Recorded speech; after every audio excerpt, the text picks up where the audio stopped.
আসসালামু আলাইকুম ভিউয়ার্স, আমি আজকে দেখাবো মুরগি দিয়ে কিভাবে চাপ তৈরি করতে হয়। আমরা সবাই হয়তো গরুর মাংস কিংবা খাসির মাংস দিয়ে চাপ খেয়েছি, কিন্তু মুরগির মাংস দিয়ে হয়তো অনেকেই চাপ খায়নি, অথবা হয়তো মনে করি যে হবে না। তো চলুন আজকে মুরগির মাংস দিয়ে চাপ তৈরি করে দেখাচ্ছি।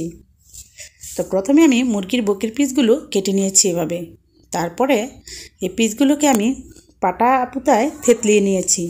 আপনার ঘরে যদি হ্যামার থাকে তাহলে আপনি হ্যামার দিয়েও থেতলিয়ে নিতে পারেন।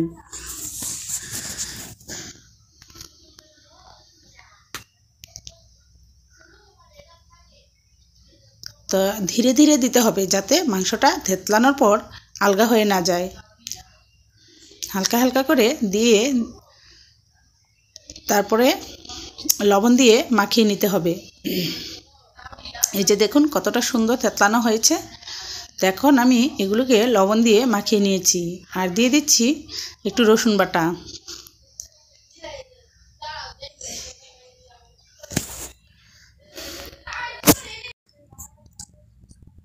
তারপর এগুলোকে ভালো করে মাখিয়ে নেওয়ার পর আমি দিয়ে দিব আদা বাটা।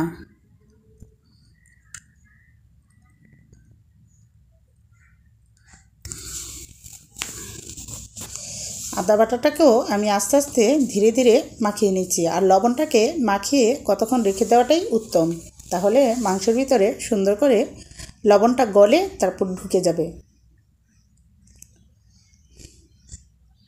তারপরে দিয়ে দিলাম গোলমরিচের গুঁড়ো, আর এই গোলমরিচের গুঁড়োটা দেওয়াটা কিন্তু খুব জরুরি। চাপের ফ্লেভারটাকে অনেক গুণ বাড়িয়ে দেয় গোলমরিচের গুঁড়ো।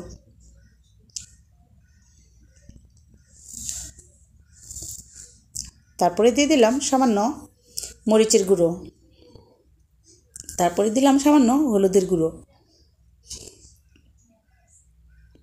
তারপরে জিরের গুঁড়ো দিয়ে দিয়েছি সামান্য। কতটুকু পরিমাণে দিতে হবে কতটুকু মুরগির মধ্যে তা কিন্তু আপনি আপনার ইচ্ছা মতো দিতে পারেন, কম বেশি হলে চাপের মধ্যে কোনো প্রবলেম হয় না। আর আমি মুরগিগুলোতে কতটুকু পরিমাণ দিয়েছি স্ক্রিনে দেখেছেন। তো এখন আমি প্যানে সামান্য তেল দিয়ে নিয়েছি।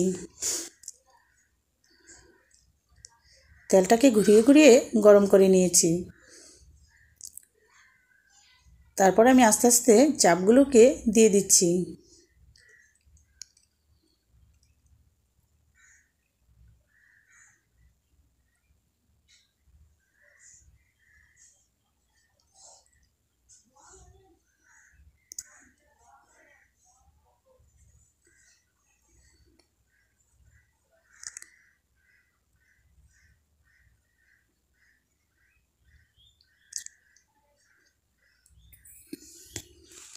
তো এভাবে উল্টিয়ে দিয়ে নেড়ে চেড়ে ভালো করে চাপটাকে সিদ্ধ করে নিতে হবে। মাংসটা ভিতরে যেন পুরোপুরি সিদ্ধ হয়ে যায়, লো হিটে রেখে তারপর সিদ্ধ করে নিতে হবে। আর ভাজাটা কেমন হবে স্ক্রিনে দেখে বুঝতেই পারছেন।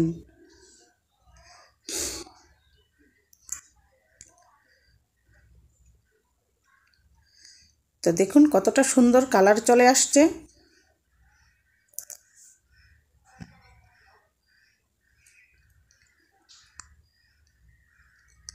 তো আমার চাপ তৈরি। তা আমি কিন্তু সার্ভিং প্লেটে সার্ভ করে নিচ্ছি। তো ভিউয়ার্স, যদি ভিডিওটি ভালো লাগে তাহলে লাইক কমেন্ট শেয়ার করবেন, আর সাবস্ক্রাইব করে অবশ্যই পাশে থাকবেন। আর ভিউয়ার্স, ভিডিওটি দেখার জন্য অসংখ্য ধন্যবাদ। আর ভালো থাকবেন, বাসায় বানিয়ে খাওয়ার চেষ্টা করবেন। আল্লাহ হাফেজ, আসসালামু আলাইকুম।